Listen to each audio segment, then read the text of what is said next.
connectivité entre ce qui est purement industriel, ce qui est là pour faire fonctionner une usine, un bureau d'études. Et à côté, je saupoudre d'événements ou de challenges exceptionnels qui sont une motivation pour l'équipe, qui sont aussi une vitrine forcément pour les autres. Et puis je dirais qu'il faut sortir de chez soi, il faut aller voir ailleurs. Donc on essaye de trouver de l'argent ailleurs et tout en restant les pieds en France, à Monaco, en Europe. Voilà, donc on passe pas mal de temps aux États-Unis, on y crée des partenariats et on se rend compte combien on vit différemment dans certains endroits. On essaye de ramener le meilleur.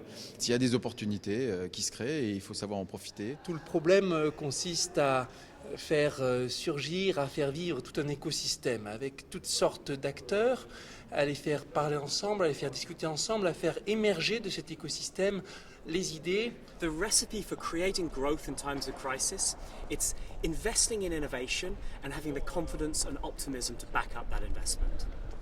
Nous sommes très attachés à ce que nous appelons l'innovation participative, c'est-à-dire que toute personne dans l'entreprise, quelle que soit sa place dans l'organisation, soit encouragée et ait la possibilité de proposer des initiatives, proposer des idées. Ce qu'il faut surtout, c'est préparer la sortie de crise. Et donc la première chose à faire, c'est de maintenir un budget de R&D et de penser à la suite. Nous ne sommes pas en période de crise, nous sommes beaucoup plus dans une mutation réelle, en tout cas dans notre domaine ou dans nos domaines de l'édition juridique et de la formation. Internet joue un rôle fondamental dans l'évolution des technologies. Le point essentiel sur lequel nous sommes amenés à travailler, c'est de créer une culture de l'innovation à tous les niveaux. Well, in a way, it's very simple, because what you need is to identify the talent, the right talents, and give the talent space and resources. En termes d'innovation en période de crise, ce qui est extrêmement important, c'est de recentrer l'entreprise sur ses fondamentaux. C'est sa vision, c'est le sens. Et il faut que le DG, le premier, son rôle, c'est de reclarifier ce sens et de l'expliquer aux collaborateurs. Le projet, c'est d'essayer de convaincre les gens qu'il faut changer de direction, prendre un nouveau train en marche. Il faut que l'on ait envie de découvrir. Et la découverte passe par l'absence de peur de l'inconnu. D'abord ne pas avoir peur, de ne pas se laisser avoir non plus par tous les faux bruits, dans un monde de médiatisation et d'ultra-communication comme le nôtre, c'est très important de ne pas céder à la confusion, prendre le recul pour organiser un peu la réflexion sur les solutions. Alors ça passe effectivement par de l'innovation, mais donc ça passe par structurer l'innovation, c'est-à-dire le travail en commun avec des gens avec qui on doit brainstormer, réfléchir, l'ouverture pour regarder ce que font d'autres. Donc je pense que la solution, elle passe par l'innovation et l'hybridation. En période de crise, je pense que le plus important d'abord, c'est bien comprendre l'environnement économique dans lequel on évolue.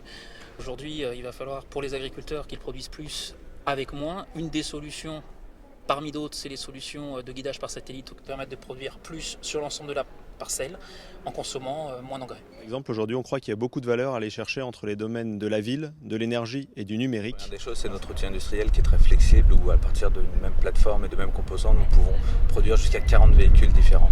Alors, c'est une façon de créer de la richesse, de sauver des économies d'échelle, bien sûr, de réaliser des économies assez importantes. On a recommencé d'une page blanche pour la Golf et le maître mot, c'était l'innovation. Si vous voulez une recette, c'est de se focaliser dès le départ sur un certain nombre de thèmes d'innovation qui ont été définis, dont on sait, grâce à l'interaction qu'on a avec nos clients, les vendeurs, le marketing, que ce sont des thèmes d'innovation sur lesquels on saura valoriser ce que l'on trouve. On a souvent tendance à faire une sorte de ce que Marc Gigé appellerait une synthèse créative, c'est-à-dire réunir des innovations pour en faire une. Il faut aller plus loin dans cette démarche et il faut faire de la recherche pure.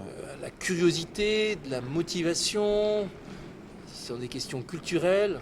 So my message about innovation would be that times are very bad now, but if we look back to when times were last this bad, the late 1920s and 1930s, some of the greatest innovations that we rely on now, the car, electrification, Hollywood movies, all of these things were dreamt up in those bad times. So the question is, what can we be investing and inventing now that will transform the world for the next 50, 100 years to come? L'innovation, c'est d'abord une affaire culturelle. Il ne s'agit pas uniquement de trouver l'innovation au travers de quelques personnes, mais que ces innovations, c'est un travail collaboratif et qui doit être non seulement émis peut-être par quelques personnes, mais accepté par d'autres, et que ça crée une émulation. Il faut se faire plaisir, il faut apporter quelque chose de nouveau, et c'est là qu'il faut développer ce sens et puis faire confiance, suivre ses tripes. Il faut prendre l'avenir comme une opportunité, il faut se dire que ce que l'on sait, ça nous a permis d'arriver là où on est, mais le monde de demain est complètement ouvert, il est fait d'opportunités, et qu'il faut savoir se mettre en risque, parce qu'aujourd'hui dans le monde qui bouge, rester statique c'est extrêmement dangereux.